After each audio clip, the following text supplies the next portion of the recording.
Hello and welcome to episode 158 of Gamers of Lost Spark podcast. I'm your host, Antony Chesson, and joining me this week, it's the other Spark on the pod. He's conquered the seas, he's conquered crocheting, and now he's going to save the planet. It's Eco Warrior James Thomas. Hi, sir. How you doing? Hello, long time no pod. Indeed, indeed. It's good to have you back. Thank you very much. Thank you very much. I wondered where that was going to begin with. I don't know if it's because I put Ecobricks down in the pod summary or whether my Twitter feed is now basically nothing but games, bunnies, and Ecobricks. Exactly. I want to know all about these Ecobricks because I was like, this is interesting. I was like, I'll catch up with James in a couple of weeks' time. I need to know about these Ecobricks. Okay. So, because I think the last time I was on was about May, and around May time we started looking at how much plastic we had been using in the household. Just starting, we do our recycling and we do what we can, like minimise packaging or so. But one of our friends down south, Cheltenham way, the Manny's branch of the world, mentioned Ecobricks. So I started looking to this, and Ecobricks are a way of trying to minimise the amount of plastic that gets into the environment. So you recycle everything as you can everywhere else, but you keep a plastic bottle back, and then you fill it with non-recyclable material.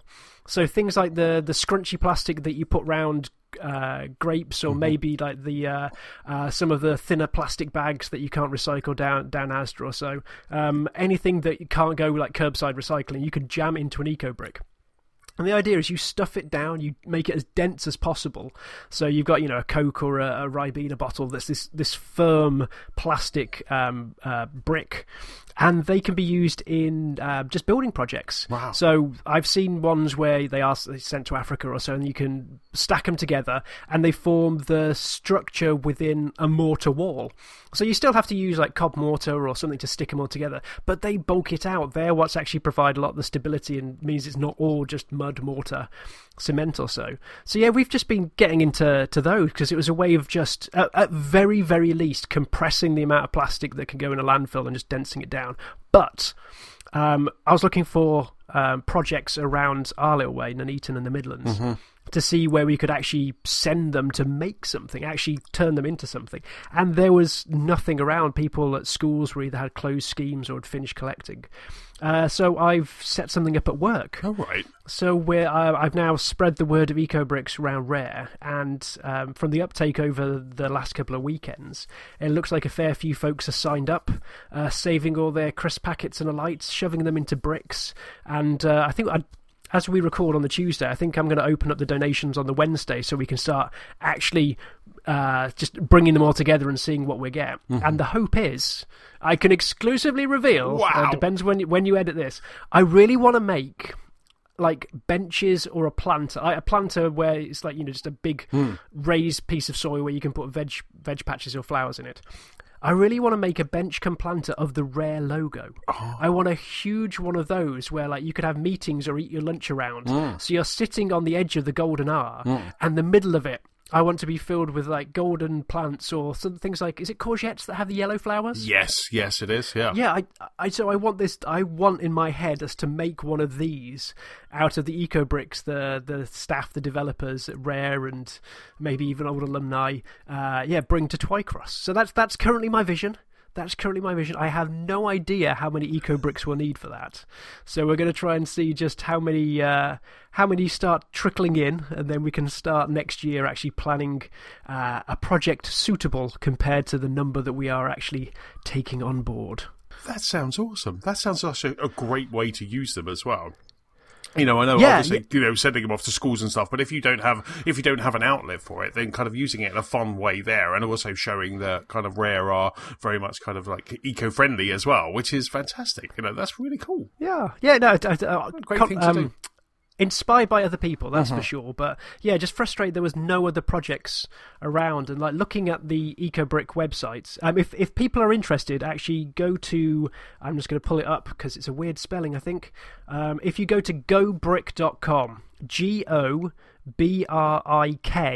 GOBRIK.com, and they will have information about how you can help donate build Ecobricks, and they're part of a larger organisation. He says, again, typing into Google whilst we do this. And you can also go to ecobricks.org, who is an affiliate site, and they will tell you like how they can be used, how you make them. But the whole principle is just keeping plastics and non-recyclables out of the environment and turning them into building blocks so that they can actually be given a second life. That's fantastic. That's so cool. I will stick a link in the show notes as well. So if anyone didn't scrabble those down, I will kind of put a link at the bottom of the show notes on the website for It's gobrick.com and ecobricks.org. Yes, I'll make sure those we can pack those links through. But yes, so that is my current, I guess, scheme. I don't know what you want to call it. I always try and get just something going at work. I get twitchy if I have nothing extracurricular, shall we say, to do. Yes. So this year I've already done like school talks. I've been having some painting work. I do the events team stuff. We organised a Summer Fete last week, which was quite fun. And I gave up the patent stuff earlier this year because it's taking up too much time. Do you know what? I need to pick up something else to do. So my boss somewhere is despairing that I am yet again just getting distracted and trying to do stuff outside of my core hours that I'm sure I should be doing, something like learning, improving myself. Yes, indeed. I saw the pictures of the rare lunchtime yoga, and I was expecting to see you at some point kind of doing an upward dog or whatever they are doing yoga. I'm not that bendy. No, I'm the fool that goes running around. That day was scorching. It was the so day, hot. I think it was Craig took the picture off the boardroom balcony. That was. I wouldn't say it was it was a few days before the hottest day of the year. And it was like probably high 20s, low 30s. Wow. And the company has yoga a couple of times a week during lunchtimes, but it was such a nice day. The hall where we usually do it in was just roasting. So out they came. I just go for a run at lunchtime, though. I like strapping my headphones on and just disappearing around doing laps or down the country lanes. To come up the hill then and just see a lot of people basically on camping mats, just limbs everywhere. Just what? And some like people you was about to unfold. Some people you didn't want to see that bendy as well, probably. You saw them in a whole new light. It was just like, why? It's the summer actually does really good. Like we've got a small outdoor gym. He says in quotation marks there. It's basically like a grown-ups playground with bars and things you can hang from. But yeah, between like some of us who go running, there's the small little gym, there's the yoga stuff, and there's football and like after work. It's a proper hive of activity. It's like a leisure centre at times more than a game developer. That's just so cool. That keeps him. I guess it's great because you're spending a lot of the time, anyone who kind of works in the office, you're spending a lot of time either standing or sitting behind a desk. So it's quite nice to have that outlet to be able to kind of do that. I know when I go to work on a Friday, it's great to kind of have. We've got a very nice pub not far from us, but it's quite nice to maybe go to St Catherine's Dock or Borough Market because not only is the food better, but it's quite a nice walk and to be a bit active as well. So it's quite nice that you have that ability to be able to go and do some stretches at lunchtime. Yeah. I used to, when I first started, it used to be just Halo or Time Splitters every single lunchtime. We moved on to Project Gotham also, and I honestly couldn't do that nowadays. I think just being sat down or staring at the screen would drive me mad. What about the winter? Is that more of a winter activity, or do you try and find something indoors? I have thermals. Right. I have thermal. Okie-dokie. Extra layers. I call them tights. I basically have this giant like skin tight onesie. It's very attractive to run around in. It's lovely. I bet I'm so glad that has never made social media, that picture. I'm under strict instructions from Ali never to have a selfie in that. Yeah, it's like please don't do that. Superb. So apart from Ecobricks, which I still think that is just fantastic. And the fact that have you kind of eyed an area then at Tricross where you're like, that's where I'm going to put the Ecobrick R? So I'm working with a facilities guy to figure out an area, but we are definitely we've got a few ideas in mind. It's let's see how much we start bringing in, because I've got these grand plans, but I still need to actually sit down with a calculator and some blueprint diagrams. And I imagine like a big board, like you see in architecture offices, and I'm just going to start drawing squiggles in the centre of it. But I need to get the pen and paper out and figure out how many bricks we actually need for all that. Yeah, I guess you could open it up to the public, but then you'd be worried that just a ginormous van would turn up one day with loads of Ecobricks. That's it, because we are a private estate, effectively. So I'd love to, but it's the logistics. Yes. It's logistics at that point. So yeah, probably in the same way that schools around our way are in theory collecting, but don't accept from the public, because I'm sure there's laws. Yes, I'm sure there is. It gets into a whole grey territory, doesn't it, if you then start kind of throwing it open. So yeah, apart from Ecobricks, what else have you been up to? So getting more game related, since last time we went, I ended up going to GuardianCon with work as well. So for those of you who don't know, GuardianCon is a convention that's held in Florida every year, and it started as a really nice like bijou, almost LAN party by friends just hiring out the back of a pub, and it's grown like over the space of a few years. It's gone from this back of a pub type thing to a place that fills a few hotel ballrooms. Wow. And it's a huge gaming convention that started just as Destiny. Just a Destiny dedicated convention. And now Sea of Thieves went, there was Borderlands, there was another one, I can't remember what it was, but yeah, there's a few other games now creeping in because it's becoming more than just Destiny. The size of it is huge. And the best part is, it was all for charity as well. I think it started out as a charity thing on a smaller scale, but it's grown and grown and grown. So we got involved and set up an arena tournament. So on the first day, there was a load of pickup crews that came by. Some streamers that met on the internet, some folks that just wanted to play the game. And so we had the heats, and then on the second day, we had the semi-finals and the final. Wow. And from a personal point of view, it was really awesome to see like the game you're working on that's a multiplayer game, but with everyone next to each other. There's no need for like having a mixer board of TV channels, just being able to like swap between them. You could just walk behind them and see how the crews were operating together. It was superb. But we sponsored the final to have challenges.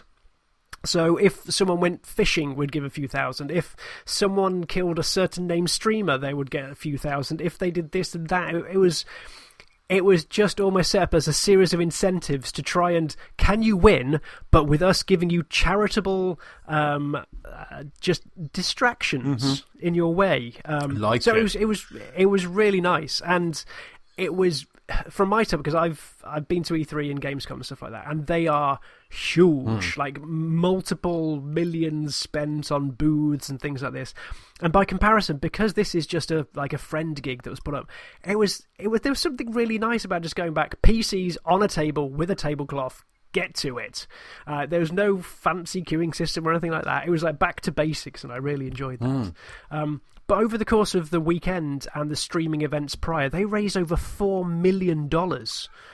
Like, this is huge within like some of the streamer communities, and so they were doing charitable streams to just raise money for weeks prior, just for a local hospital. So it was just really lovely to be a part of that. That just sounds so fantastic. I did see some of the, because it was online as well, wasn't it? So you could kind of watch it online. So I did see some of that, and also just saw kind of how, like I say, how much they raised as well. And it's absolutely incredible, because did you say it was for Children's Hospital, isn't it? It's for, I forget which children's hospital, but yeah, it's one of the ones in Florida. Yeah, but that's just fantastic. That's so cool. So it's a regular event now, isn't it? I think they're even they're changing the name. Did I hear a news item that they're changing the name from? Because it used to be DestinyCon, then it went GuardianCon. I think DestinyCon and Activision were like, you can't use our name, and then it was GuardianCon, and now it's going to be something else, like GCS or something like that. Or I forget. It's a gamer convention or something like that. But yeah, they're opening it up because there were a whole load of arcade machines and party machines outside in the concourse and everything. So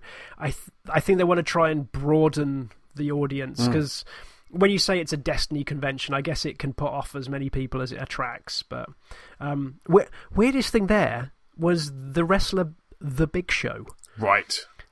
Who is quite literally a huge fan of Destiny. Wow. And so he was on stage giving out the raid belts. I don't know if you remember that Destiny announced that there will be world champions for each of the new raids. Right.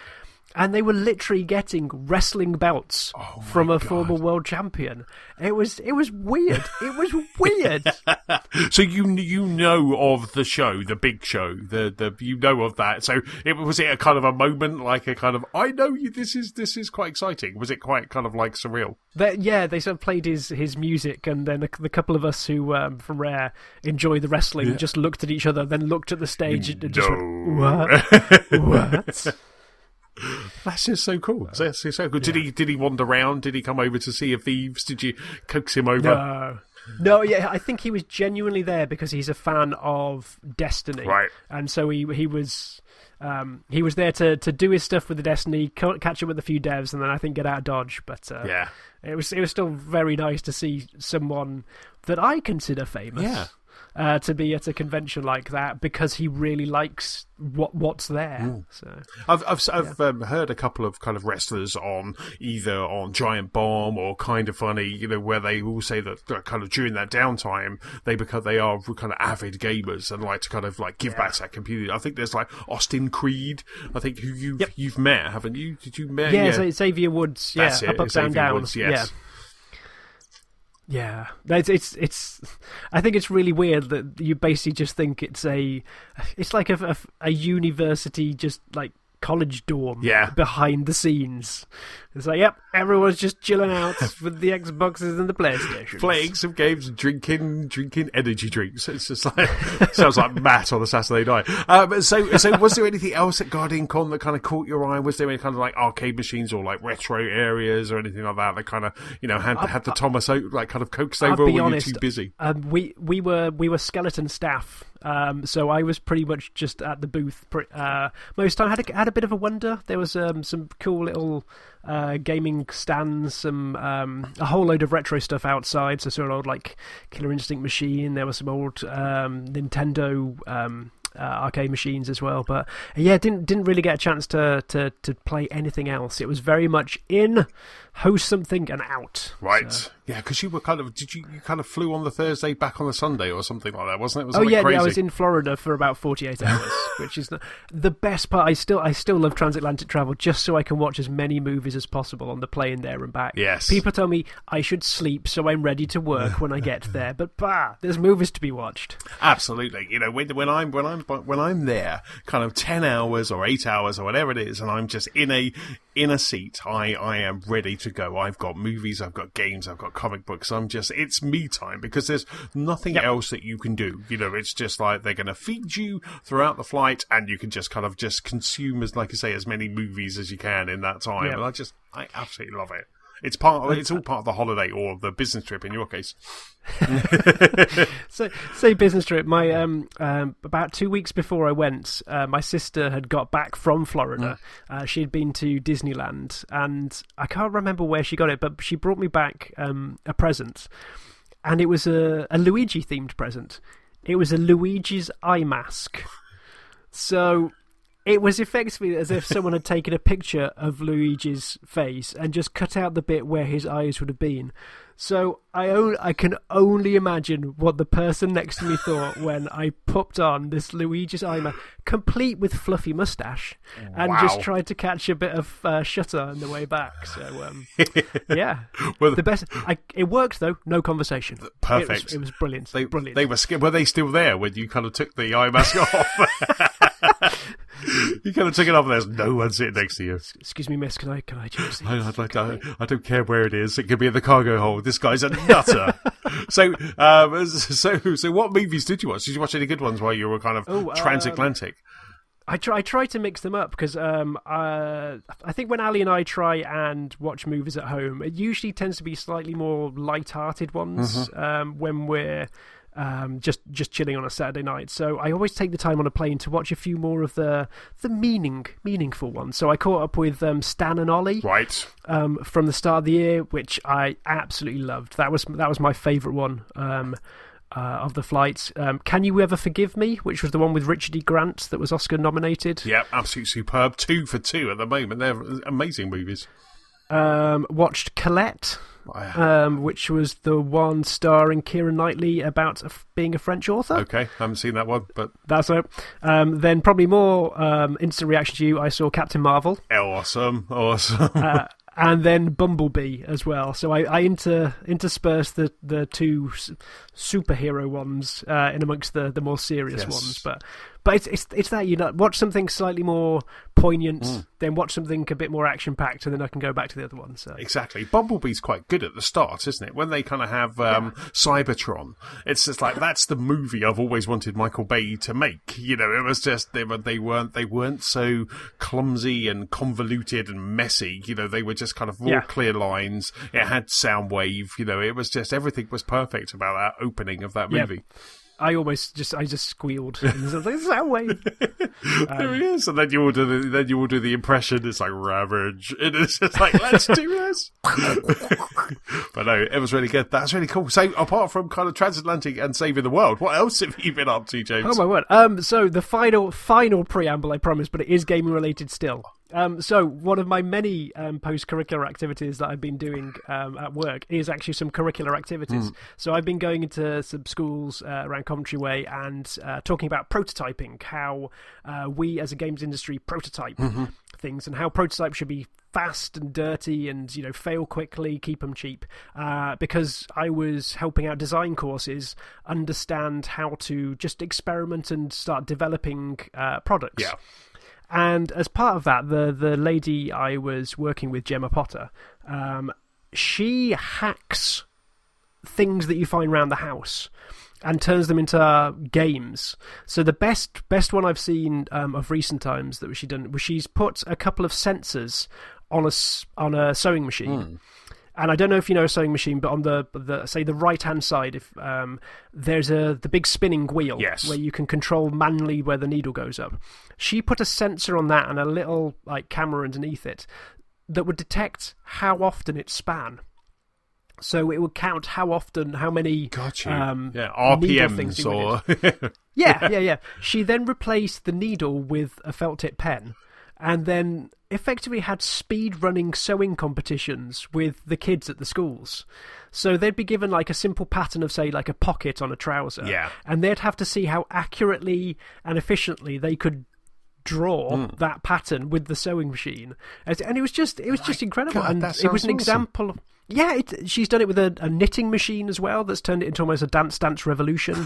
Again, I'll make sure I try and get the link to her Twitter in the show notes, because some of the stuff that she's done or been associated with is fantastic. And so it was all this to try and encourage the school kids to just make stuff or just see how they could turn everyday appliances into games. And as part of a thank you, she got me a Makey, which is a small... It looks like a NES pad. It's a small electronic board that's got crocodile clips in it and a USB, so you plug it into the PC, and then it works off you. Basically, you attach one wire to you, so you're earthing it. Right. And then if you touch the buttons on the circuit board, they activate. But then if you use more wires, you can extend that circuit so that you can make the A button be a banana. So if you want Mario to jump when you're pressing the banana, you could go for it. So there's just videos around. They love Makey love bananas. Yeah. So they've created like a keyboard app where they've got big bananas and little bananas as a keyboard, and there's someone playing a banana keyboard. So yeah, she very kindly gave me this as like, just go off and see what you can do. So the first thing I did was crochet a NES controller. Awesome. So I've crocheted a NES controller. Ali just thought I was going nuts. I was like, what are you doing? And I, as a first pass, I managed to wire up the right on the D-pad and the jump button. Right. And then plugged it into the emulator on my laptop. And so I'm there playing a knitted controller. My lord. That's so cool. It was honestly, it's... Well, proof of concept is fantastic. So I've now got trying to figure out what else I can do with it. I really want to this week to see if I can plug it into the Xbox One. Right. Because the Xbox One accepts mouse and keyboard now. Of course. And the Makey is a keyboard. Wow. Oh my word. Wow. So I could knit like a captain's cabin for Sea of Thieves. I could have a knitted bell that you can ring, and I don't know where I'm going to go from there. I'm sure there's some other things like carrots. Carrots are conductive as well. Right. So I'm thinking about buying some conductive material, like literally like fabric, attaching that at one end, and don't worry kids, this is really low voltage, and then attaching the other end to a carrot. Yes. And then when our rabbits eat the carrot, something will happen. I don't know what. I don't know what, but I love the idea of Berry being some sort of NES controller, and I've got to figure out. It's like the Berry being a NES controller. Question mark? Question mark? Question mark? Profit. Yeah, profit. The middle part's fuzzy, but we'll get there. Holy moly, that is just fantastic. That is so cool. And it's called a Makey Makey. It's a Makey. Another link for the show notes. I love the way your brain works. That is just so much fun. This is what happens when you leave me alone for 5 weeks, Antony. Yes. I have to fill the time. I did get an email from Ali going, please, just get him back on the pod. The rabbits are buying stuff from Amazon by eating a carrot. Just take him away. Just take him away, please. That just sounds so cool. That is just fantastic. What a 5 weeks you've had. Oh no! I feel I have to turn the tables now. You've only had 1 week since this thing. So how have your 7 days been? I've done nothing. I mean, obviously we podded on Thursday, so I haven't even had the 7 days. You know, I've still got stuff to do. So this week I'm gonna do a makey, and I'm gonna go to God. No, the only thing that I did at the weekend, I was talking about it, I think on the podcast last week, was I smoked a mean brisket on Saturday. Oh. It was one of those things, because it was one of those things where I just thought, yeah, it's going to be good.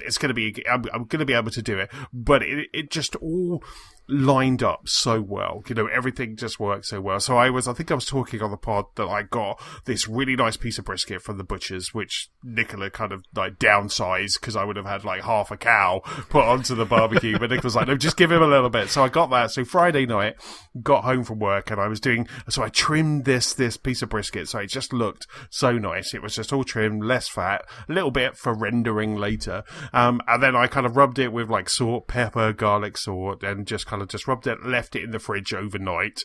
And then at about 10 o'clock on Saturday morning, I kind of fired up my Weber drum barbecue, kind of got that fired up, and I put, I think, about 3 or 4 logs on it. So 3 or 4 oak logs on it that I've been using from the, for the pizza oven. So I put like 4 or 5 logs on it. And then I managed to kind of keep the temperature. There was a bit of twiddling kind of throughout the day, but I managed to keep a steady temperature of 150 degrees for 4.5 hours while this thing was just sitting there smoking. And then I wrapped it, still keeping the 150. But then I had it for another 3 hours after that. So it was like 7 hours of cooking.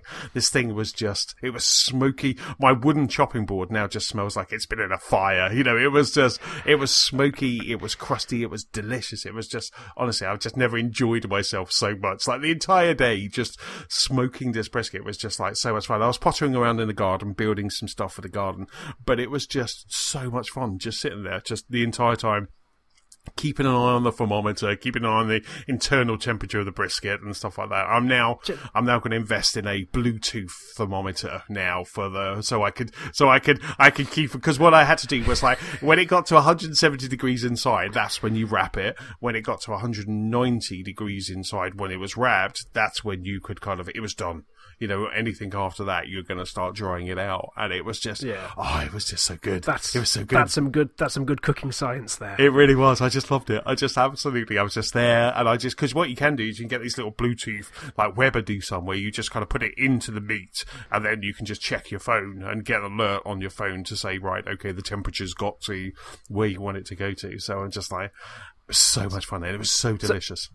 So can you control the temperature with your app, or is it just a thermometer and then you go and open the vents just to chill it out a little? Yeah, no, it's just going to be, so the thermometer goes into the meat, so you kind of plug it into the meat. So so it's not on the smoker. It's okay. No. I get you. So I was controlling the temperature by opening and closing the grates. So by letting oxygen in or starving it of oxygen, that's how I was bringing it down. Because at the one point when I wrapped it, I just threw back the lid, and then I kind of wrapped it just in foil. I didn't have any butcher's paper, so I just wrapped it in foil. And then when I turned around, all of my logs were on fire. Because oxygen had just got to those logs, so it just went and it just combusted. So I was like, "No, you're not supposed to be on fire." So I had to shut the lid, and then I had to shut the lid, and then just kind of close all the vents and just really kind of get it down, and then open them back up again. But it smelled amazing. You know, it was like Nicola gave me the best compliments, because it smells like a barbecue restaurant in the kitchen. I was like, yes, nice. I have achieved. And I also did if that wasn't enough, I also did some hot wings as well, which I finished off off on the barbecue, got the flame going, and just had some hot wings as well at the same time. And it was just, I was so full on Saturday. You could have just rolled me off the sofa. I was just so full. I couldn't stop eating it though, because it was just so delicious. But it was really good. I can't wait to do it again. I just want to do it again now. Nicholas give it a couple of weeks. So between that and the pizza oven, you are living at large outside with the garden culinary at the moment. Absolutely, I just absolutely love it. Because before I was going to get a smoker, but after the weekend, just with that Weber kind of round kettle barbecue, I don't need to, because that did everything I needed it to do. So it's just like, yeah, absolutely. We were thinking that was like, right, come the autumn, we could do pizzas, but also have a brisket smoking. You know, I could dual wield at some point. You know, we're gonna do a pizza and a brisket at the same time. You know, it just kind of. But it was just, It was so much fun. I never thought I'd enjoy myself just cooking a big bit of brisket, but I really just enjoyed the whole just monitoring and keeping an eye on it, and the fact that it tasted amazing with a nice frosty beer after as well. It was just very nice. So are you gonna invest in different chips, different woods have different flavors? Is that an avenue? Yes, that is definitely there. The next one is maybe a chicken with mesquite.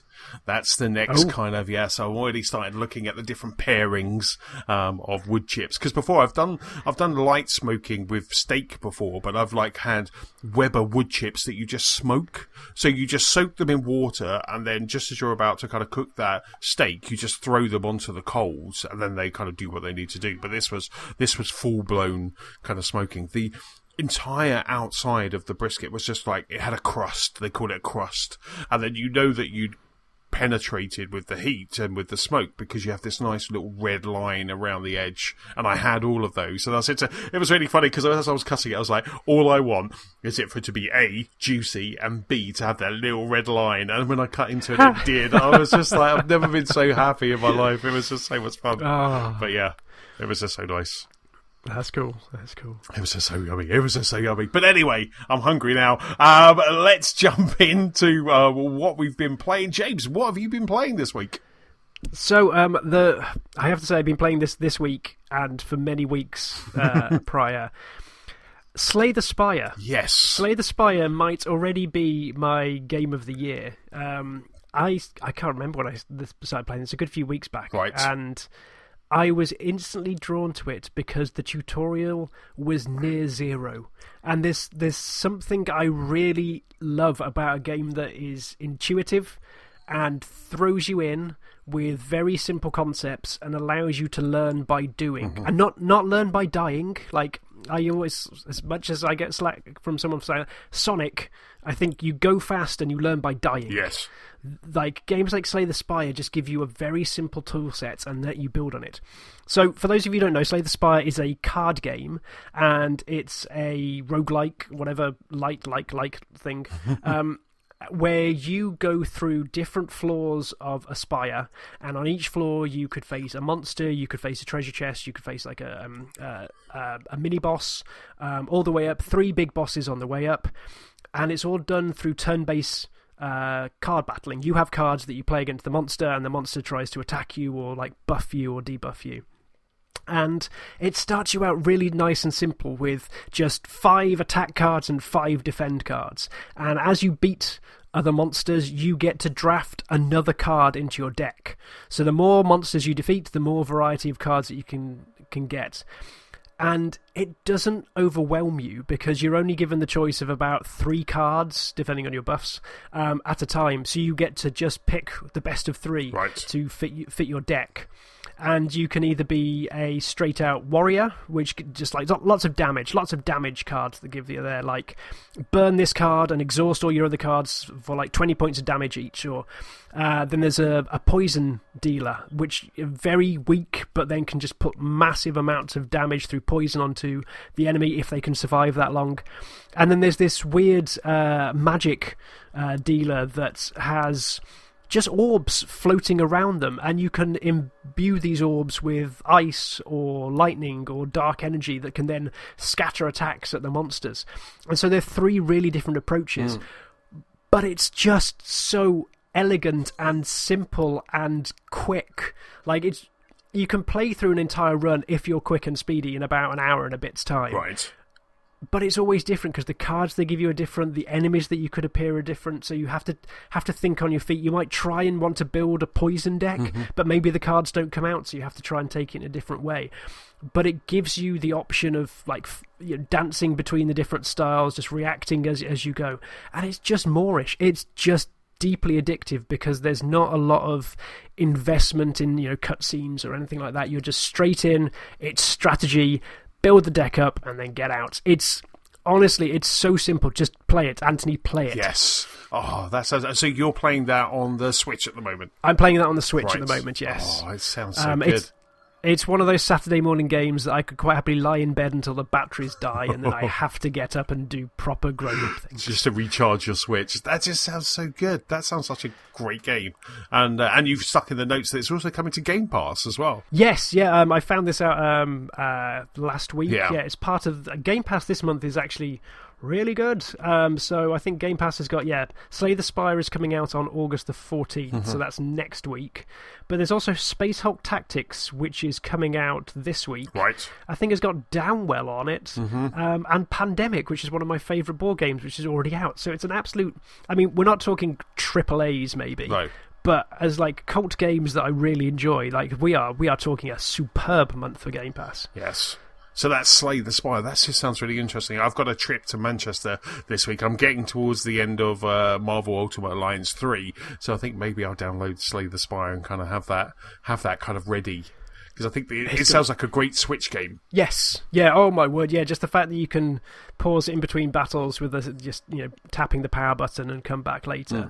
And there's very little chaff. You just get straight into it. So it's good. It's just a tactical, just smorgasbord. Oh, that sounds so good. It's been a while since I've been into a card-based game, so it might be it's quite nice. I quite like the idea of this. I saw it, and I saw you playing it, and I just thought, right, I need to talk to James on Tuesday about this. I need to kind of, and you have done exactly what I thought you would do. That's why I have the Cadence of Hyrule on my Switch as well, which was a really awesome game as well. That was just such a great game. I ended up with Cadence of Hyrule. I ended up turning off the music and the beat and the disco floor. I ended up turning that off and playing it just as a kind of a normal kind of jumpy kind of they move you move style game, and I really enjoyed it. I guess I didn't turn it off because I didn't know what it was going to be. I really love Cadence of Hyrule for that. Beat matching, Guitar Hero, have to jump around, and I think it really helped that I kept in the rhythm of the battle. And so when they said turn the beat off, I thought it was just going to be move freely. You can move freely like a Zelda game. If they'd have explained to me you still have to move when they move, almost like a super hot type thing. It's like I'd have tried that. So it's a shame they didn't really spell out that this isn't I thought it was going to quote unquote easy mode. Yeah.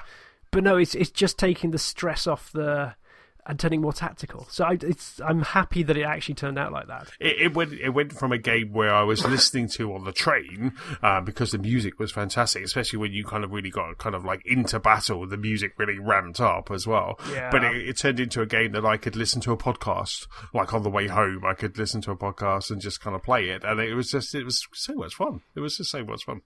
But I'm still hoping they bring out the soundtrack for that at some point. Oh, really? Like on a vinyl? Bring that on vinyl. Oh, that would just be so good. That would be so good. Actually, side note, I saw that Overcooked, the team behind Overcooked, they put all of the soundtracks on Spotify. Did they? Yeah. Wow. And so even the new ones like Campfire Cook-Off and stuff like that, I was listening to, because I don't have a Spotify account, but you can still listen to it, Spotify, but you have to have adverts every half an hour. Yeah. So when I was working the other day and I was doing a project plan, I just had the Overcooked music. But it kind of fills me with dread though, because I just think Nicola's going to come behind me and start shouting. It's like, do that project plan, put your predecessors in, do it now. And I'm like, oh, yeah. You're not getting 3 stars on that, move over. Honestly, I've started getting anxious when I start hearing it go like, it's just going to get stressful. It's just going to get stressful. It's just going to get stressful. It is. And it's one of those, and like Nicola said the other day, she goes, oh, do you think we'll get any more DLC? And I'm like, I hope not. I hope not. Just for a while. Just keep playing those single player games that you're playing. So what else have you been playing? What's Griftlands? So Griftlands is something that, because I've been playing Slay the Spire for a good month or so, I thought I would have a look at something else to see if I could just, wait out until Game Pass came. And Griftlands is pretty much like Slay the Spire. So Griftlands is a more narrative-based version of Slay the Spire. Right. So you come back to this almost sci-fi western town. Like you rock up in a bar and like, I haven't seen you for ages. I was sold to traders and slavers and had to fight my way. It's got a really grungy western vibe to it mixed with sci-fi. But it has the same card mechanics as Slay the Spire. So you start off with a deck that you have to then build from. It's the deck initially is not as simple. There's more cards to it, more powers, more things that you can twist.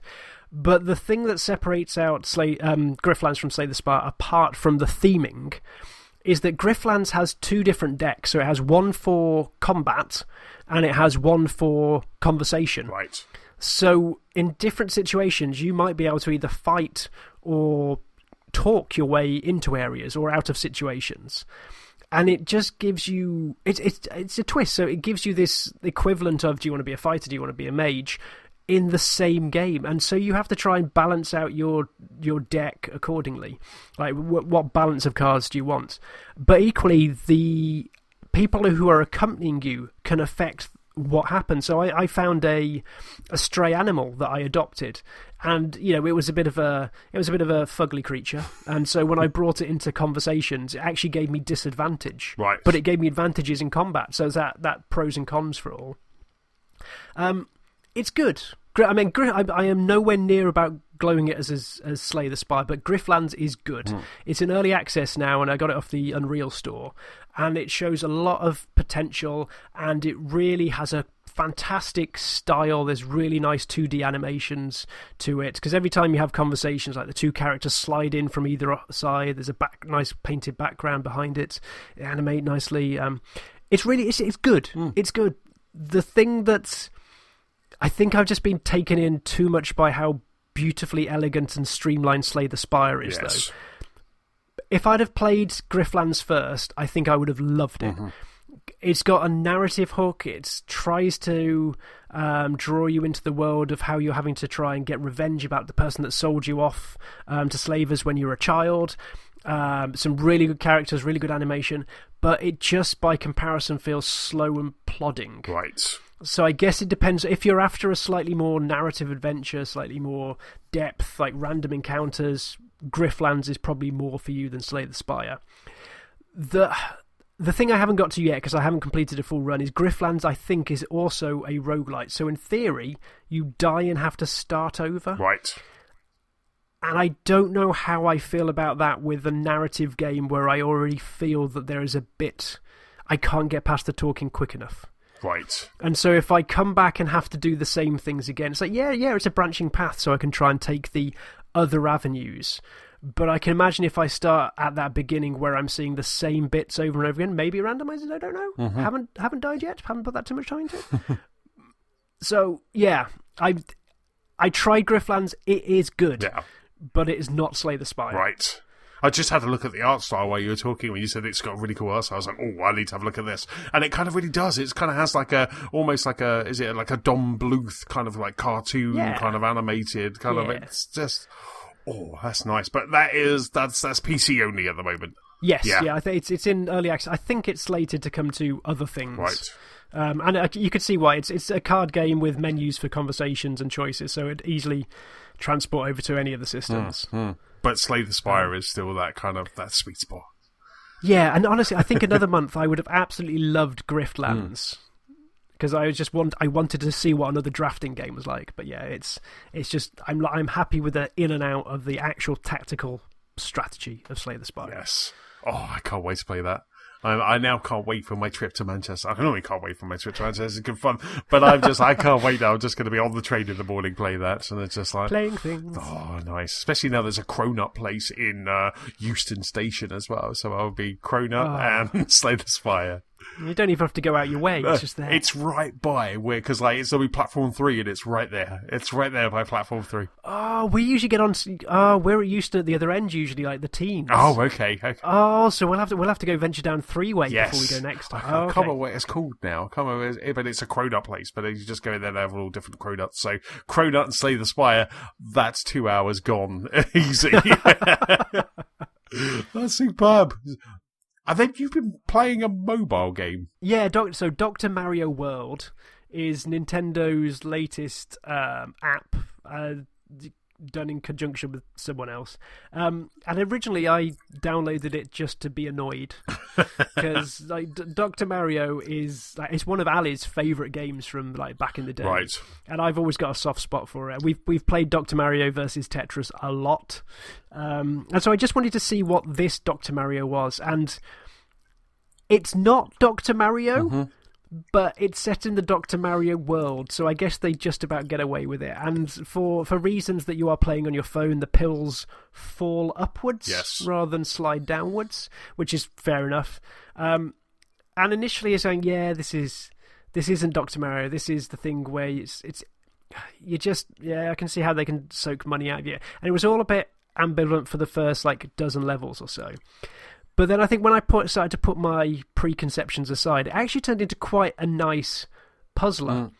Not in the same way that Tetris or the original Dr. Mario is, but in its own take. That I think they've taken the advantages of Dr. Mario. Because you look at Tetris. Tetris is this really nice, elegant, smooth, free-falling thing that's all about rhythm, and you stare at the blocks and you get in this just routine, this like mental trance, and you can just dacker out lines like there's no tomorrow. Dr. Mario is always slightly more stilted because of the way the blocks are arranged and because of the combos not necessarily paying off because of the weird arrangement of the colours and not always fitting nicely. But that suits the style of the puzzles, because it basically gives you a board and says clear this in 20 pills or clear this in 50 pills, and it suits what it is. And I think it's bravo for them actually trying to fit this rather than like just look at the screenshots at an abomination. They've actually made the most of it. It's good fun. It's good fun. It's still got the free-to-play mechanics where you can only say like try 5 new levels in half an hour. And I think if you complete one for the first time, you get a regen back. But that was usually enough for me. Like I'd do 5 and go like, cool, got my fill. They start to mix it up weirdly as they go through, and I think this is where it started losing me, because I played it quite obsessively for a week before deleting it from my phone, partly out of self-defense.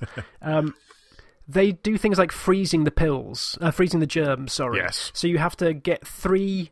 for anyone who doesn't know Dr. Mario, sorry, there's lots of germs on a board, like a Tetris board, and you have to throw pills at them and try to match 3 colours in a row for the germ to pop. But they do weird things like hide germs in blocks that you have to pop the block to find out what the colour is. Or they freeze the germ, so you have to pop it to defreeze it. Or they're in bubbles, so they float at the screen.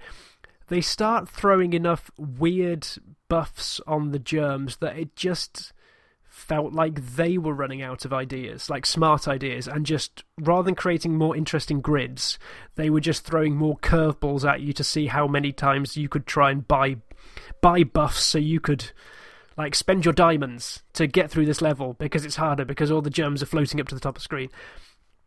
Yeah, it's fine. Yes. Like it's far better than I ever expected, and it definitely sucks up my time for a good period of days. But yeah, it's gone because the multiplayer was actually really good. Oh, really? I actually really liked the multiplayer. Oh, I haven't dabbled that far yet. I haven't It's good fun if you get your eye in, right? Because the best mechanic I think they introduced was you can let the pills just fall into the board and just watch them float, or you can drag them. And if you drag them, you can actually get them behind areas that you can't just let them float to. And so it just creates some interesting strategy where if the next pill is the colour that you want to set off a combo, you pop the one that you need floating down, quickly grab the one that you want and drag it up the top of the board, then deal with the previous one. So there's some really nice strategy about sending like pills off to your opponent's stuff. And they kept the mess, like the fuss, the floaty things out of the multiplayer for a lot longer. So I was there. I would happily just sit there for an hour, just trying to beat random. For some reason, the time I was playing, it was always seemed to be Japanese players. So I was just there, trying to fight my way against foreign players who were very good. But it was good. It was good. I just had to delete it though because it's addictive. Yes. So I saved myself. Just gotta take that off. I'm still working my way. Did you work your way around the board? Did you? I think I'm on I think I did the first 2 worlds. Right, okay. I think I'm on about 50. I think I got to about kind of like level 50, like 3 stars, kind of most of them, I think, kind of. And it was just, that, like you say, it was just I'll play a couple. Maybe it might be a little bit taxing, and then kind of just like say, no, I'm not doing this anymore, and then just kind of continue on. Because, like I say, some of the puzzles are quite, kind of, you have to maybe have 1 or 2 goes at it just to kind of get it right, and you know that you're not doing very well. When you get down to 4, it starts flashing red, and there's still so much, still to be cleared. But it's still on my phone. I think it's Mario Run's still on my phone. I just like seeing Mario icons, and it's just that you just need the colours. Exactly, the colours for your screen. So. If I take them away, I need another red app to kind of go into that space. But it's just, I can understand kind of why you kind of like I'm going to do it. But did you put any money into it? Because I still have not bought anything. It tries to make you buy stuff because it's like, oh, you want an extra life, do you? Or you can buy those packs. But I've just kind of played it, like I say, every day, kind of picking up a couple of levels, just doing that. Yeah, I can imagine if you want to go hardcore at it, you could throw money to get like quarters to put into the machine, but you can also spend the diamonds to get bonus characters. Yes. So it's not just Dr. Mario that's the Doctor. Like I was Dr. Ludwig for a long time, right? And like I was basically being the whole Bowser clan have got into medicine by the looks of things. I don't think I'd trust them if I was like lying in bed and the curtain whipped back and then Iggy just stared round the corner. Nope. God. So there was no Dr. Luigi. There was. Oh, there was. Oh my god! But it's the classic loot box style of when you try and put coins into the machine to see what drops out, you get a chance, and if you get the same one over again, you get the previous one powered up. Oh, right. But yeah, I just ended up spending normal coins rather than real world coins on that. Yes. Superb. So that's Dr. Mario. Did they say what's next for Nintendo, like the mobile games? Is that the Mario Kart game? Is that the next? Is there a Mario Kart one? There's a Mario Kart. I don't think I've made this up. There is a Mario Kart game coming to mobile. What on earth are they doing with this Mario Kart phone app? Oh my word! I'm sure they announced it. It's like Mario Kart World Deluxe or something like World Cup. Well, according to Engadget, in an article in April, Mario Kart Tour Beta arrives next month. Yeah. Well, that's wrong then, because it's not around, is it? My word. What is this? Oh, that's a dark hole to go down. That's going to be a scary one. Do you reckon it's going to be like that Forza game that we played at the start of the year? What was it called? Forza Street. Forza Street. Yes. Yeah. Do you reckon it's Mario Kart? But that I don't know. I think it's supposed to be a bit of like garage building and things like that. And then I don't know if there's a lot of racing or there's just how you send your cars off to race. Mario Kart Manager. Yeah. I'm back on board. If not, I'm going to make that game. Mario Kart as a spreadsheet. Yeah. If not, we are game jamming that, James. We are powered by woolen makers. Let's do this. Exactly. We'll have a woolly Mario Kart. That's just so cool. And then the last game that you've been playing, I love this game until it just hurt my brain. Oh yeah, so this is another one I got off Game Pass, and it's Bridge Constructor Portal. I've enjoyed Bridge Constructor games for a long time. Was there one called Hamster like 15, 20 years ago? I can't remember. But yeah, so this is Bridge Constructor, where you have to get a series of cars over a bridge that you build, but crossed with Portal. So it's everyone's favourite homicidal robot GLaDOS, trying to tell you how to build structures to send those tiny little science workers on their forklifts across steaming piles of acid. And it's lovely. Yes. It's lovely. It's lovely. You can just sit there with some girders and some string. Yep. I can't remember what the cables, that's the word. Trying to get these carts just catapulted across the labs, because it's the same principle as Portal, where you have to cross huge distances and maybe using the momentum from dropping through a portal like hundreds of feet below you to then catapult you across the chasm. It's lovely. It's a way to spend time without thinking too much, but also just something. It scratches that tinker part of my brain. You just want to tinker with it. Maybe just trying something. Maybe speeding it up by knocking out a few segments, maybe making it cheaper by removing a few things, and where the hilarity is you just send them all crashing to their burning death in the green ooze. So you've played this I have, yes. Yeah, I think I bought it when it came out, because before it hit Game Pass, it was like, because there was 2 games in one, isn't there? There's a Bridge Constructor game, and then there was a Portal game. So I think you kind of get both, and I think both are now on Game Pass. So yeah, I did. I really enjoyed it. Like, the fact, as you say, that they incorporate the orange and blue portals as well. So you have to kind of like, you'll send your guys through one portal to another to get to the finish line. It's just, I loved it. It took me a while. For my brain to just figure out how to put a structure, how to get a proper structure, before I was like, just put this here, put this here, put this here. That seems to work. It's a bit rickety. But then, as I got on and went through the levels, they became, I was less guesswork, as Nicola was shouting at me, less guesswork, and actually kind of more kind of structural engineering was going on there. And I just, become a master builder. Exactly. I just really enjoyed it. I just thought it was a great game. It's one of those ones where every now and then where I've been maybe kind of a bit of a lull, or sitting there on a Saturday, just want to play something, I keep hovering over it going, I should get back into that. I should get back into that. But it's just, that's very cool. So how far are you in? How far are you into?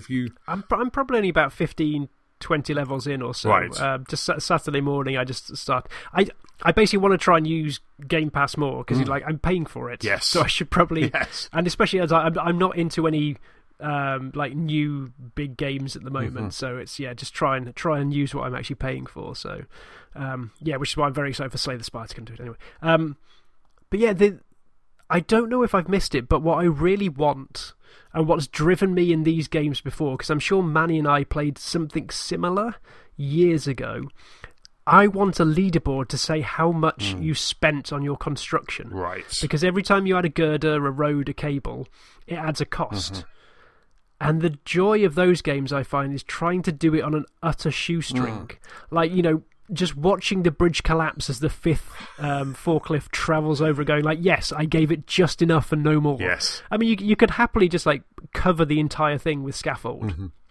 But that's going to cost you an arm and a leg. So I wish I could, and they could be there, but I wish there was a leaderboard so you could compare with friends how you were doing. Because I think it would be real fun to, especially as it was on Game Pass, for us to all go, right, first level, how cheap can you do this?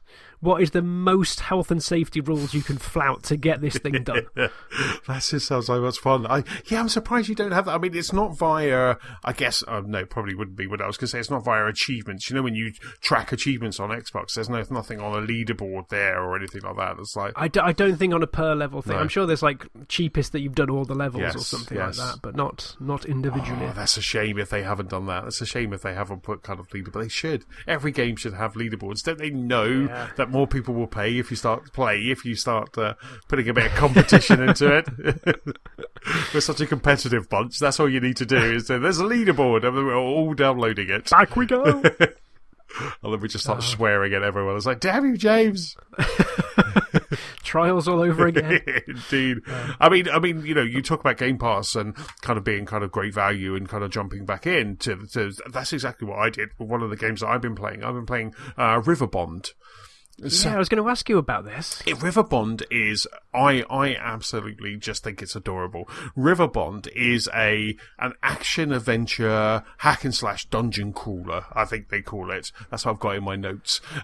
So it's basically, it's a 1 to 4 couch co-op, kind of drop in, drop out. But the thing that I love about it, it's all these little kind of constructed worlds. So each world, I think there is 2, 4, 6, there's about 8 worlds. Each one has a different theme. And there's little quests that you need to do within it. And it's all voxel based as well.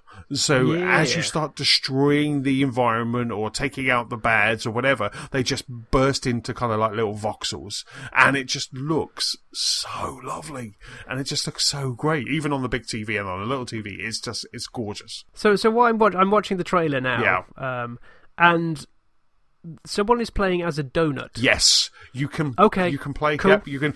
The thing I love about it, I keep playing as the main character, which is the kind of little blue guy. But I unlocked Guacamele's character as a character, cool. And then there was another one that I unlocked as well last night. I can't remember what there was another game. It was something like Tykes and Trikes or something like that. There's a game that's coming out, and it was one of the characters from that.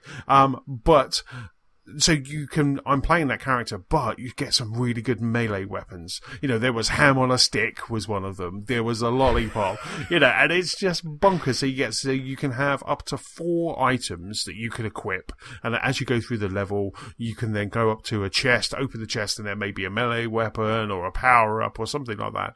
And then you can then just kind of select it. And then you have kind of like 1 to 4. So I always have like maybe a gun, a crossbow, and then a couple of funny kind of melee weapons like a lollipop, or there was, like I say, a ham on a stick was cool, and there was a big key as well. And it's just so much fun.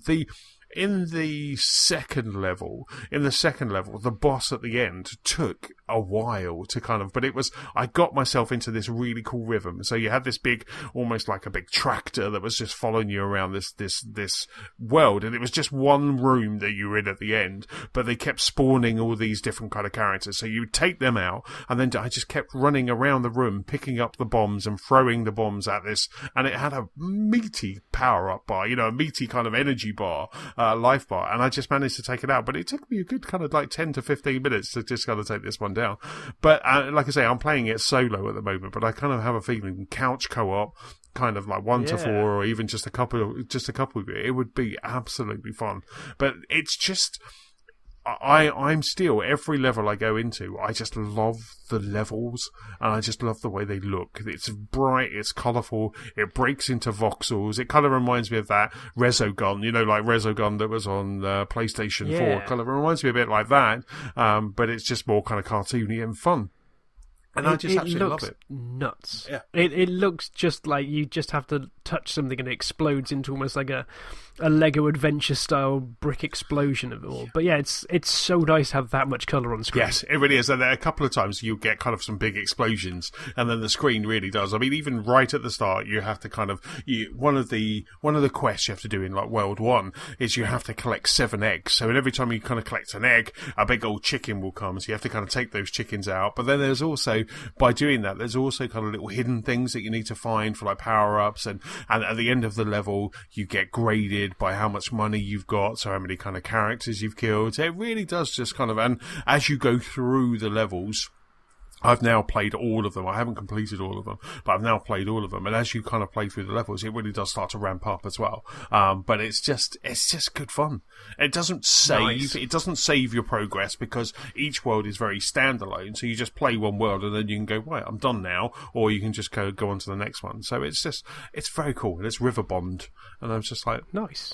That looks good. I'll have to try and persuade Ali, see if she wants to have a go on that one. Absolutely. I think that would be just like a fun Saturday afternoon, just the two of you kind of like co-oping on that, because it just seems like it's easy, it's fun, and it makes you chuckle, so, and it looks so pretty. Yeah. So is that quite similar to the other game that you're playing as well with Ultimate Alliance 3? Is that a top-down hacky slashy shooty thing? Well, I guess so, because it kind of almost has the same. I think because I was playing Ultimate Alliance 3 because Nicola's playing Horizon Zero Dawn, Frozen Wilds on the big TV.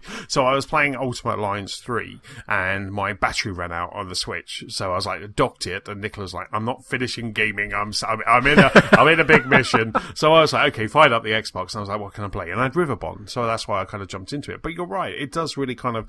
This is obviously just one character, where Marvel Ultimate Alliance you get to switch between 4, but it is just very similar to that. It is that kind of hack and slash, kind of complete some missions. It just a little bit more puzzlier than Ultimate Alliance 3. I'm in Ultimate Alliance 3 because I love comic books. This is completely nerdy, we are now kind of in Wakanda. We've gone beyond Wakanda. It just throws. I think we're now kind of at Hela's environment, so it's just thrown the Valkyries from Thor Ragnarok kind of in there. It really does just kind of give you every character in the Marvel universe, and it's so much fun. It just for a train game. this just dissolves time. You know, you kind of get on the train, you start playing, and that's it. You know, I'm at Tunbridge Wells. You know, it's so nice that you can just kind of get yourself into that. I've stopped listening to the music. I know I kind of want to listen more to like game soundtracks and everything, but hearing the kind of constant repeating kind of, you know, the little kind of banter lines that they have, or the sound of just constant punching, I'd rather listen to a podcast. So I just kind of took the headphones out of that, which also means I can now wear my cordless headphones rather than having my corded ones, because, you know, Nintendo Switch doesn't have Bluetooth. So I'm just now kind of just playing that when I'm on the train. I'm just playing that, listen to a podcast. But I think I'm very close to the end now. I think I'm about 2 levels away from the end, but when you get to the end, there's little trial levels called infinity levels, and you can basically go back through all of the main parts of the story, but it has a criteria. So it's like, just play solo with Hulk, or do this under 3 minutes, or don't do, you know, the kind of big ultimate move and things like that. So it gives you a criteria to play. So I think even once I finish the storyline, which will be very soon, I think there's still a lot more to play in there. Oh, cool. So how do you feel that that it's basically doing the Infinity Gauntlet storyline, but trying to look like the movies, but trying to be its own thing? Where has that ever rubbed you the wrong way as you've been going through? No, because I kind of feel that, you know, I've been reading comic books since I was 14. Well, actually, probably younger than that, but I've been reading comic books for a fair few years. So I've already had the Infinity Gauntlet story a couple of times in Marvel Comics. You know, we've already had that kind of, so just playing another version of that, I almost kind of detach that instantly from the movies. So just because, you know, it has the Infinity Stones, I think I was chatting last week with Steve, you know, it has the Infinity Stones, but then what it does after that is it then takes you through all the Marvel universe. So you go to Xavier's mansion, you then go to New York, you then go to Guardians of the Galaxy, you go to, you know, and it just really departs from the movie, so it doesn't kind of follow the movie storyline. And like I say, we're now in Hela's kind of castle, and so that's completely different to the story. So for me, it's just another version of this, and I think kind of reading comic books for the amount of time that I have, you're just used to that. You know, the amount of, right now, I'm reading 4 different timelines of Batman, and that's regular DC stuff. You know, you've got the White Knight, you've got the Last Knight, you got the Dark Knight, or He Who Last Laugh. You got Batman, and you got Detective, and there's no real kind of correlation between any of them, because one of them is Scott Snyder's universe, and the other one is like main canon. So I'm used to jumping around, like this game is doing, basically. So it's just, so there is a detach. And I think when that game comes out from Square Enix next year, I think I'll kind of do the same thing again. You know, it's kind of, that's not Robert Downey Jr., you know, that's not Chris Evans, that's not Scarlett Johansson, you know, these are just those characters being played by someone else. Yeah, it was weird looking in that I think some of the suits look very movie inspired. Absolutely. But as obviously as someone who doesn't necessarily read the comics, I don't know how close they are to previous incarnations as well. It from the outside in to the casual observer, it looked like someone couldn't quite get the license, so they went as close as they could without getting sued. Yeah, absolutely. I mean, the Captain America outfit is very close to the probably Captain... Yeah, I think all of the Captain America outfits. And the one thing about this game is it does give you some different outfits, but they're almost different colours. Like, you'll get a white version of Scarlet Witch. You know, you'll get a white version of, like, maybe Spider-Man, you know, all that sort of stuff you'll get.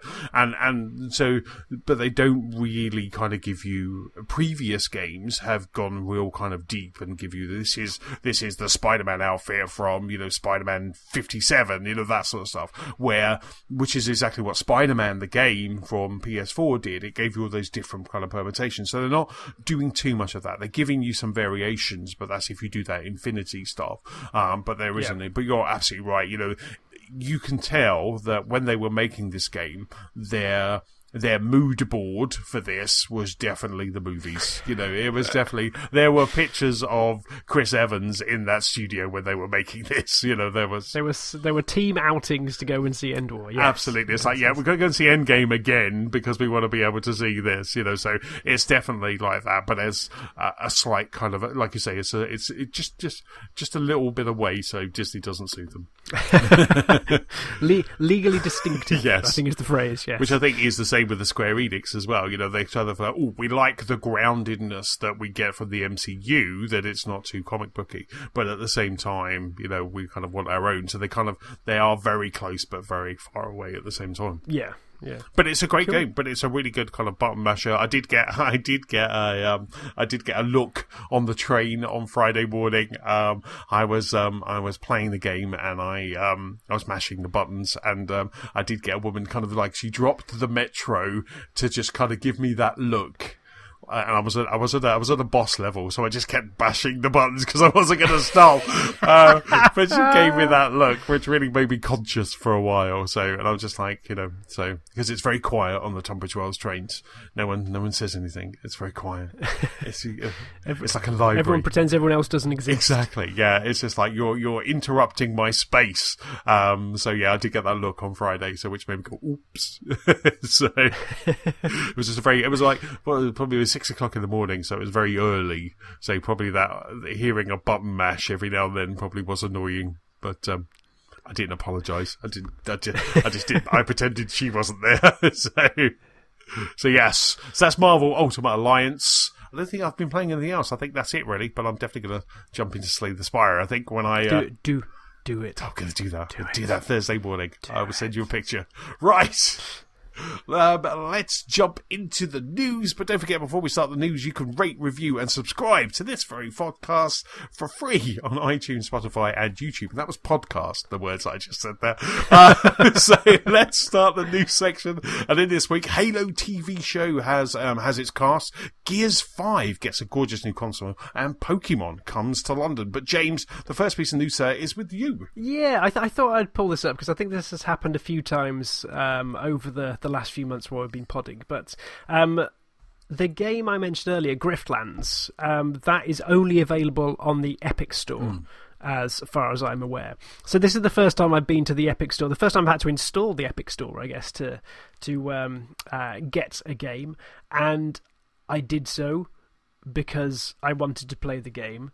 Like a grown-up, I accepted where something was sold. Mm-hmm. I mean, I'm passing shade here. Yes. Because Epic this week have been issuing statements to denounce the disturbing trend, quote-unquote, of harassment towards the various studios that have signed up for exclusivity deals for the Epic Store. And the latest of which is a game called Ooblets from Studio Glumberland. And I think like Ooblets have just got like one programmer. It's quite a small project that's been getting quite a lot of fandom through Patreon and Kickstarter, things like that. But they announced that they were going to go exclusive through the Epic Store. Like Epic made them an offer in the sense that like they're a small studio, they want some security. Epic match their minimum suspected sales numbers for like the certain months or so, and like said, yeah, go for it. And since then, they've received tens of thousands of just abusive messages through Patreon, Twitter, email, all sorts of places about their choice to go on the Epic Store. And there is honestly part of me that just wants to get people and shake them. Yes. Like, for a long time, I have had a problem with Steam because it is effectively a monopoly. Like, everyone thinks everyone should come to Steam because it is for convenience. Like, I've got friends there, that's fair enough. I can accept the friends excuse. But half the time, I swear it's because they want to launch one browser and just select the games from there. But it is not good for the state of gaming if everything is monopolised under one storefront. And you can say, yeah, we've got EA Origin and stuff like that. But they're all so publisher-specific that I don't think there's ever been a real competitor to Valve and Steam. And here we have one. And here we have one. And like the 90s, when Nintendo and Sega were pitted against each other for having the just frivolity to try and do business in the same space.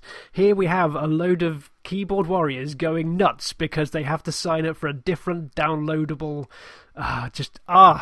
It just makes me cross. Yes. And I can understand that if people it's gaming is tribal. Gaming is very much a tribal thing. Like I'm a Nintendo fan deep down. I'm Xbox as well because of the love of 360 and because of the games I've made.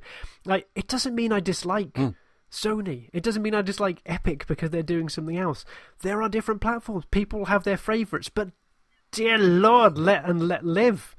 Like, and I think especially this one wound me up enough because it's a tiny developer. Yes. Like when Borderlands 3 went exclusive, like it was a big headline deal. Cool, that's business. Business is business. That's fine. But I can see why some people might have thought it was a cynical move. It's a headline grab. It's more promotion for all. When you're a tiny studio like Glumberland, just the hope of being able to secure a paycheck to make your next game, actually to finish making this game probably more than anything else, is worth its weight in absolute gold. Just that assurance that you have got your minimum numbers met, that assurance that you can already think about supporting the game past its launch date, that you can stay with the job and carry on. That's an amazing sense of security. And so I can see why Gunbland took that deal. Yeah. Because it meant they could carry on doing what they absolutely love. And so to then be met with this backlash of just vitriol about them having to open up a different tab within their machine. It's like, oh my lord, oh no, I would never be able to play the game. It's not like it makes you uninstall Steam to do that, does it? It's just like... No! I mean, I don't have Origin and Ubiplay and everything else auto-start when I boot up my machine. I go like, where is it? Oh, cool, it's on this one. I'll go play it. It's inconvenience. Yeah. It's a minor bit of inconvenience, but to actually throw this hatred out there is just nuts, utterly nuts, and it's wound me up, Antony. Absolutely. I mean, I can see. I feel sorry for Glumberland because they actually tried to get in front of this, didn't they?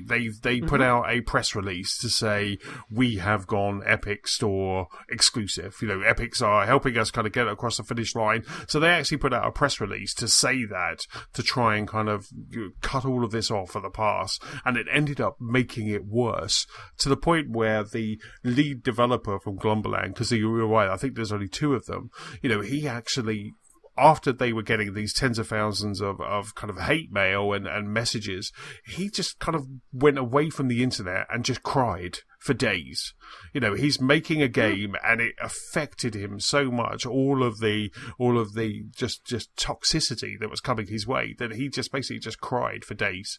And he was just like, you know, and so we could do, Ooblets looks like it's going to be a fun game and it's going to come to multiple platforms, but I don't understand. I mean, similar to you, I'm not into PC gaming. I don't PC game, but even if I had to on my Mac do, you know, Epic Game Store and Steam and whatever, I would just do that. Apple Arcade. I would just happily install those things just so I could get to the game. It's no similar to Nintendo, Sony, and Xbox having that console. But as you say, for some reason, and I don't know why, gaming is so tribal. You either like it or you hate it. And you hate everything about it, and I just do not get that at all. It's just bizarre. Yes, I heard even someone at work like trying to dismiss Fortnite as something casual the other day, as if it was a slur. Yeah. It's like all these people playing this casual game. It's like, what does that mean? Yes. What like tens of millions of people are playing this game, and it's casual. Yeah. There's like, what is? It seems that people can put a slant, a slur, throw shade on anything that they just don't. And I mean, I've been guilty of this myself. Like I have to, you know, occasionally bite my lip or doing something snarky on Twitter or something like that. But it's like you're allowed not to like things. Yeah. You just don't have to say anything. Yeah. Absolutely. My whole kind of ethos is if I like something, because I'll tweet about it a lot and say the word awesome a lot. Because it's a superhero movie. Yes, no, not just a superhero movie. It could also be cake. And I will tweet. But if I go somewhere or if I do something or watch a superhero movie and I don't say anything about it, then that's because I don't like it. That's because I was like, no, that's not for me. And then but I don't kind of jump on and go absolutely bananas. I kind of get anxious when I have maybe had a go at Showcase Cinema a couple of times because of their terrible sound and the fact that people are just on their phones. But I kind of keep that to the minimum because I try and see them more positive. And it just, the Ooblets community is very small, and then to suddenly have a whole load of people kind of come in and just really kind of just throw all this hatred because they've decided to go on one launcher just befuddles my brain. And it's hard to defend gaming. Right now, gaming's under a microscope again. And it's hard to defend it when you have stories like this, when you have stories like, we don't like it, so we're going to burn it down, and I guess you get the same thing in football, you get the same thing in sports as well. But it just seems to be, it's more in kind of my ecosphere. It's more there, and I kind of see this more, and I just don't get it. I just do not get it, James. No. I'm the same. I can only wish Ooblets and everyone involved good luck, and may everything settle down and people see sense in the forthcoming future. Because, even then, it's like a 6 months. I am actually going to be intrigued because a lot of these are timed exclusives. Yes. And so when they actually do come out on Steam, are they going to be review bombed? Because that seems to be like the fashion nowadays as well. So I hope maybe time may heal. Borderlands had the same thing, didn't they? Borderlands had they were review bombed when they said, okay, we're coming on Steam, or the Handsome Jack collection. Oh yeah, I guess because that's actually out. So, so it was just review bombed because people were just against it because there was another launcher. Crazy. I just do not get it. It just drives me bananas. So should we talk about happier things? Yes, let's talk about Halo. Halo's happy. A couple of stories about Halo. One very quick one. Showtime. So Showtime is the channel in the US that's going to be putting out the Halo TV show. And they recently had a press tour talking about all of the TV shows that are going to be hitting over the next couple of years. And they announced the cast for the Halo TV series. So what they announced was that Natasha McElefon, from Californication, she is going to play Catherine Halsey, Dr. Catherine Halsey, and she's also going to play an AI as well. So she's going to play Cortana as well. So in this series, which is canon, is going to be Cortana and Halsey are going to be obviously the same person. So, which is quite interesting, obviously. So Halsey has made Cortana in her image, if you will. Bokeem Woodbine, who was in Fargo, he's going to play Soren 66. And also, I think back in April, we had Pablo Schreiber, who is in Orange is the New Black and American Gods, is going to be Master Chief, is John 117. So they kind of announced that. They announced that they're starting to kind of, ramp up pre-production, and it looks like it's actually going to happen. And I cannot wait to see, after seeing all of the TV shows that are out right now, the quality that we're getting with TV, I cannot wait to see what they make of a Halo TV show. Yeah, I think like you, I'm actually impressed or shocked this has actually come to fruition. Through various guises, studios, names, it's because there was even that short Halo series on Xbox, wasn't there? And I can't remember what the name of it was called. Until Dawn. Yeah. I think I watched it. It's many years. But the casting so far, I'm quite impressed with. I looked at Halsey / Cortana and went, yes, that is a good Halsey. That is a good Halsey. So obviously, it's going to come down to the writing and what they do with it. Yes. And I think some of the earlier stories is actually some of the strongest. Before you get necessarily mixed in with all the Covenant stuff, the aspects of when John and the rest of the Spartans were training. Yeah. I think you've got a whole selection of eras, worlds, whatever you want to call. You can pick from a lot of how they can get out and enhance the character and not just be a go shoot them fools. Yes, yeah, absolutely. Because if you think about it, even before Halo, the very first Halo, Master Chief was already known. You know, he was already an urban myth, wasn't he? So it's not like you've made a name for yourself through those games. He was actually, we knew that Master Chief was revered in that first episode. So if you think about it, you have all of that timeline, and then I'm sure there's lots of stuff in the middle that they could kind of jump all over. So I obviously this is on Showtime, so we don't know kind of how this will get to the UK at the moment, maybe via Netflix or Amazon, which kind of a lot of the stuff seems to happen. It's either Sky Atlantic or Netflix or Amazon at the moment where we get kind of Showtime shows. Yeah, I'm sure maybe it might come off the Xbox store as well at some point. So at worst, there'll be one way for us to get it. So. Yes, absolutely, good idea. Actually, I know I didn't think about that, but yeah, I'm sure Microsoft are going to be pushing that. But I can't wait to see, you know, kind of trailer. Maybe we'll get something, you know, E3 or something while they're talking about Halo Infinite. That they will actually kind of get maybe a trailer for this as well at the same time. That would be perfect. So yes, and then speaking of Halo Infinite, we had a quote from Halo's boss, Frank O'Connor of 343. Basically said that the Xbox One will not be a second-class citizen for Halo Infinite. So when Halo Infinite comes out, it sounds like, if you read the interview, and I'm reading it from GameSpot, that there's going to be just one game. That there's not going to be Halo Infinite for Xbox One, and then Halo Infinite for Xbox Scarlet. It's going to be the same game.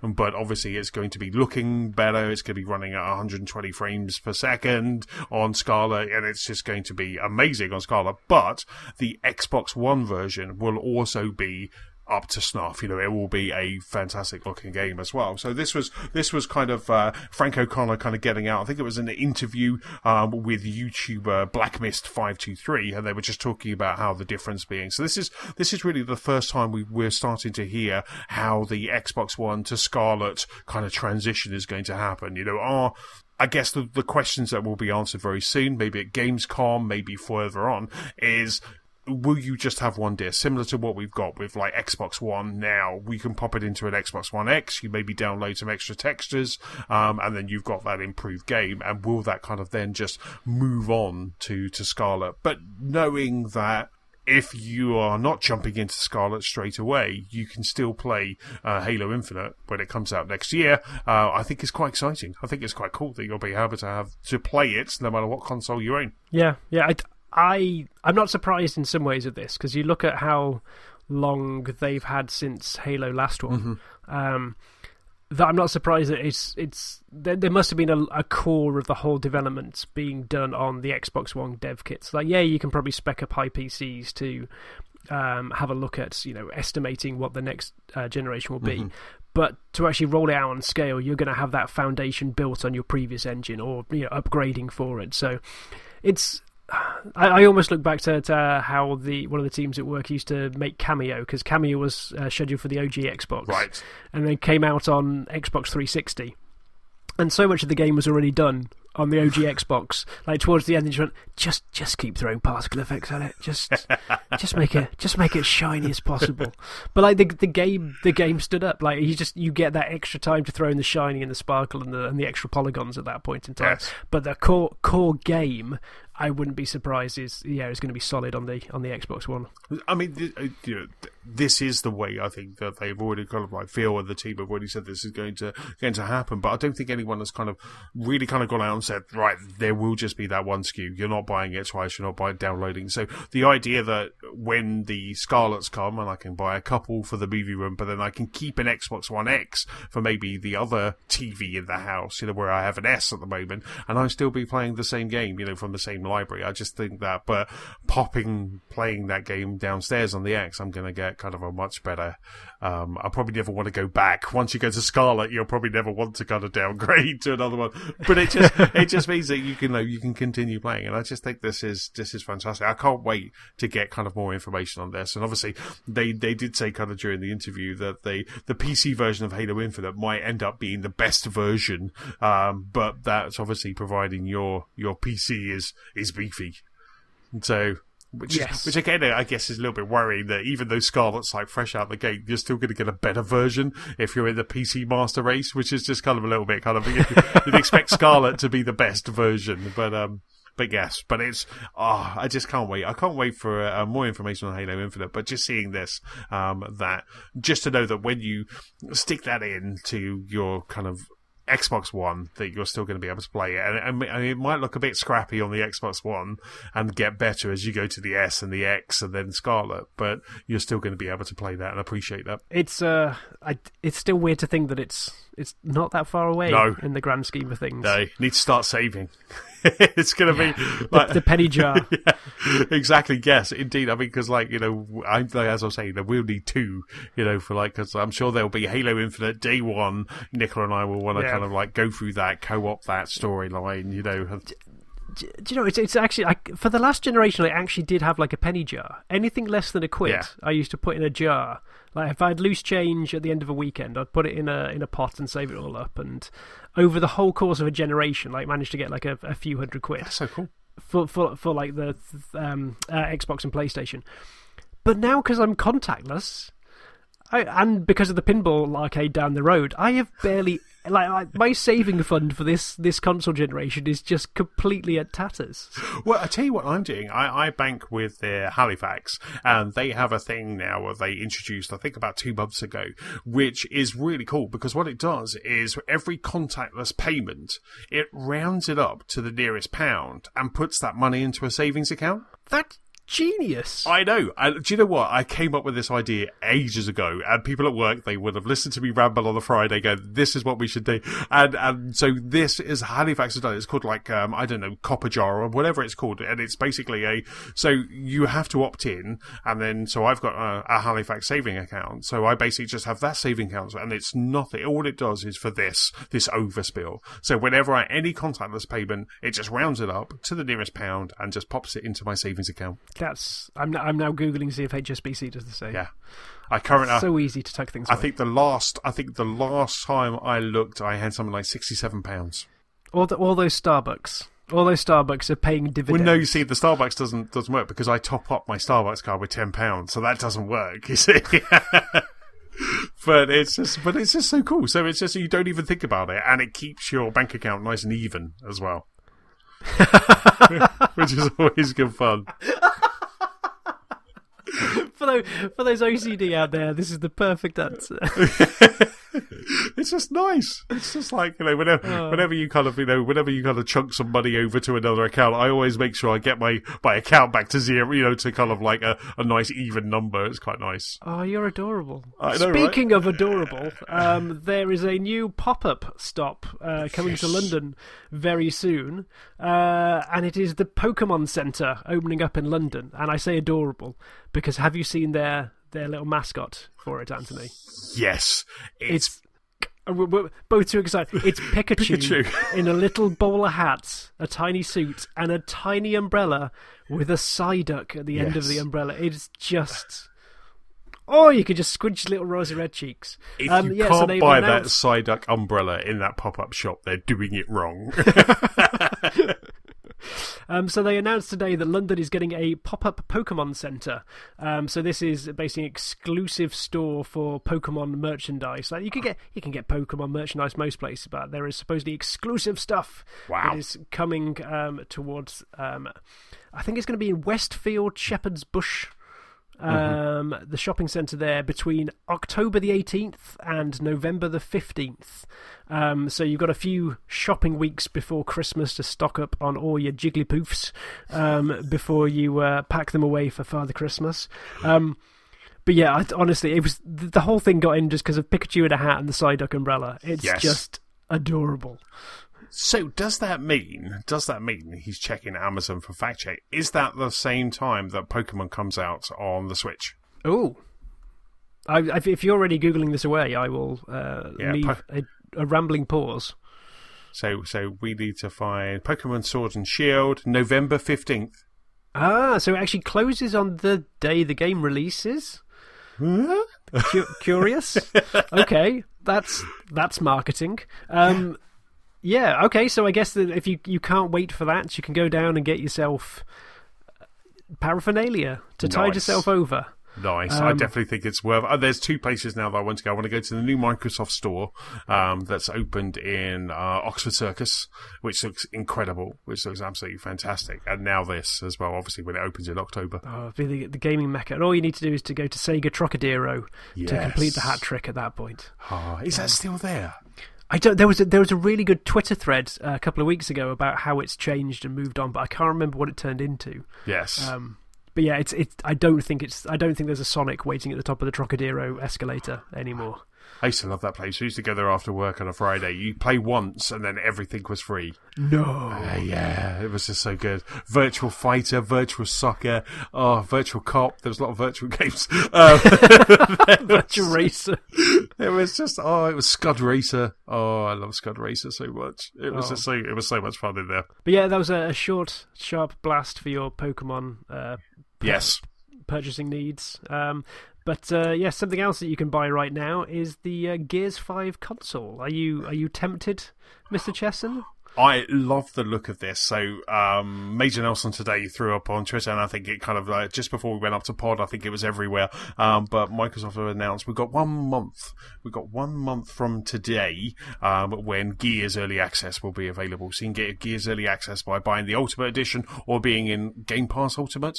I think then you can get the. But today they announced the brand new limited edition Gears 5 console, and it is just absolutely gorgeous. I'll put a link in the show notes, but what this basically does is it's just, I think a lot of Gears 5 is going to be kind of in ice, in snow, and this basically just has the Gears logo, that skeleton in a cog, kind of encapsulated in ice, and I think on the back side of it, it has the insignia that was right at the end of Gears 4, so it just looks very cool. But what I do like is the controller. The controller is lovely. You know, they have this kind of ice white controller with really nice kind of lightning blue just triggers, and underneath the controller, that looks absolutely stunning. If I didn't have the Elite controller and have the second one on pre-order, I might think about kind of getting that. But this is such a lovely console, and I think this is the first Xbox One X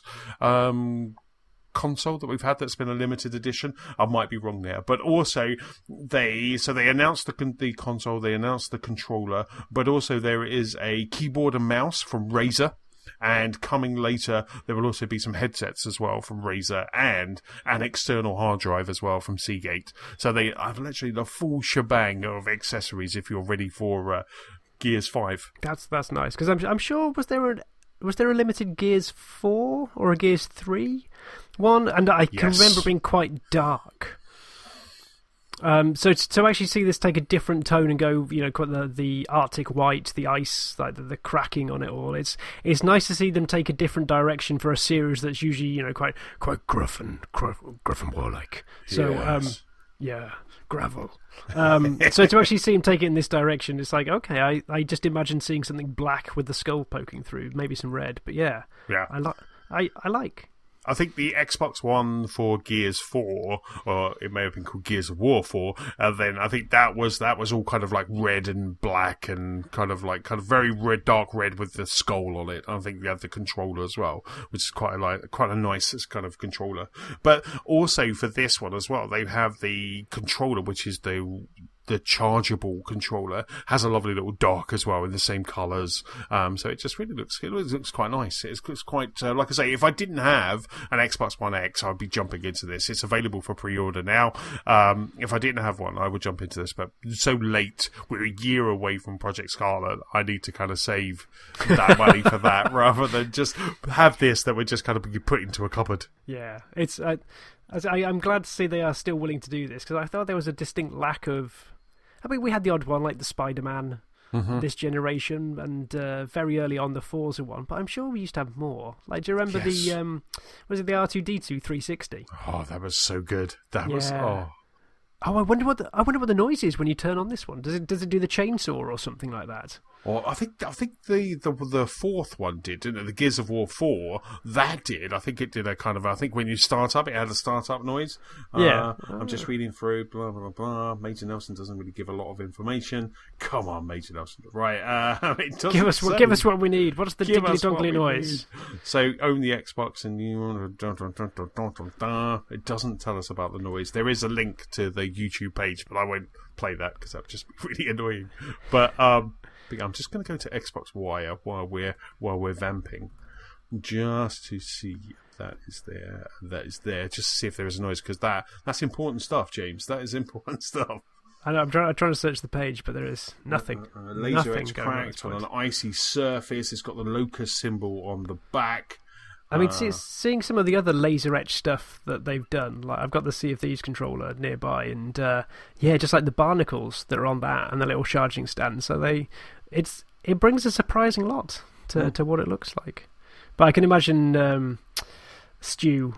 Has Stu already pre-ordered? I'm looking back at the show WhatsApp, and yep, he's going to get his controller for his wall. So yes, at least someone's happy. He tried earlier, but it was unavailable, I think, and then he got kind of frustrated. But yes, I think he's going to get it. But the controller, I'll stick a link on the show notes. This Xbox Wire article that gives a really good look at the controller. And the controller, when you kind of slot it into that dock, it really does just kind of complete the image, and it's got the cog. So it's just really nice. What they should have done was the little cog symbol should have been the Xbox button. And that should have... that would have just been... It's just so nice. They're so close. They're so close to perfection. But then there's, like I say, there's a Razer keyboard and mouse as well that looks very nice, because obviously Gears 5 is going to have keyboard and mouse support as well for Xbox. So that's coming. And then a 2 terabyte hard drive. I think it might be a 2 terabyte hard drive, which is so you can download. I think I saw a 5. I think I saw a 5 somewhere down there. I think that might be a 5 version of the hard drive as well. That's a GameStop exclusive. So if you're in the US, you can get that's a good hard drive to have, especially with the size of the games now, to get a nice 5 terabyte hard drive. Nice. I'm searching 5 gigabyte. That's why it's not coming up in the search. 5 terabyte. Yeah. Yeah. You need more than 5 gigabytes. Just for the day one batch. Yeah, that'll probably be about 90. So that's it. So the Gears 5 console, we are a month away from Gears. So I think, as I was saying last week, we got kind of like Gears comes out on the Thursday or the Friday, and then the following week Borderlands 3 comes out. Oh, it's already started. Madden came out last Friday, so it's basically it's almost Christmas as far as I'm concerned. Bake Off starts soon, and then it's a countdown to Christmas. Superb. And with that cheery notes, yes, that's about it for this episode. Big thank you for listening, James. Huge thank you for pulling up a mic. It is a pleasure as ever.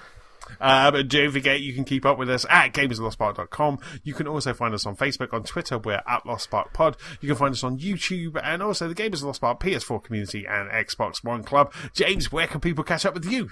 I am Big Sheep on Twitter, Xbox Live, PSN and Nintendo, and Big Sheep 014 on Instagram. From me, I am Chessman on Xbox Live and Nintendo Switch, PS-Chessman on PlayStation Network, and Chessman UK on Twitter. Don't forget, if you have any feedback or any questions for us, please send it to the email address, and that is feedback@gamersoflostspark.com. That's about it, James. Say goodbye. Goodbye, folks. Bye.